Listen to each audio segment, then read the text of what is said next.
Hi friends, ఈరోజు chicken పచ్చడి కావలసిన పదార్థములు: చికెను అరకిలో చికెన్కి గిద్ద కారం, గిద్ద ఉప్పు, చింతపండు ఒక 50 గ్రాముల చింతపండు కూడా గుజ్జు తీసుకోవాలి, ఒక స్పూను అల్లం చిన్నులపై పేస్ట్. చికెన్ని కొంచెం శుభ్రంగా కడుక్కున్న తర్వాత కొంచెం ఉప్పు, కొంచెం పసుపు, కొంచెం అల్లం చిన్నులపాయ పేస్టు, కొద్దిగా నూనె వేసి ఆవగలు పెట్టుకోవాలి. ఇలా నూనె కాగిన తర్వాత ఆ చికెన్ ముక్కలు వేసుకొని కొంచెం రెడ్గా వచ్చిందాకా వేయించుకొని తీసేయాలి.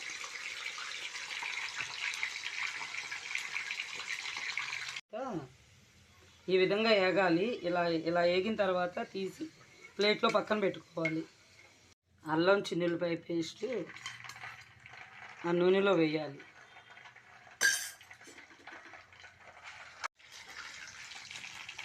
వేగిన తర్వాత చింతపండు గుజ్జు వేయాలి.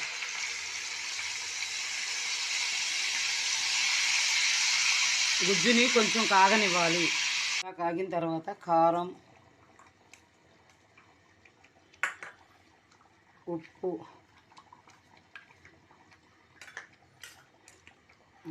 ఉప్పు కారం అంతా వేసి ఇలా కలుపుకోవాలి. ఇలా కలుపుకున్న తర్వాత ఈ పక్కన పెట్టుకున్న ముక్కలను కూడా వేసేసుకోవాలి.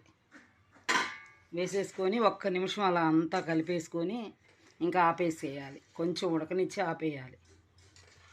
మెంతిపిండి, పసుపు, చిన్నులపాయ దంచుకొని ఇలా వేసుకుంటే ఇది మెంతి మసాలా.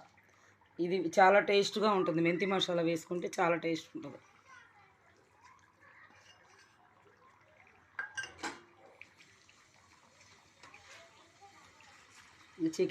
చికెన్ పచ్చడి రెడీ.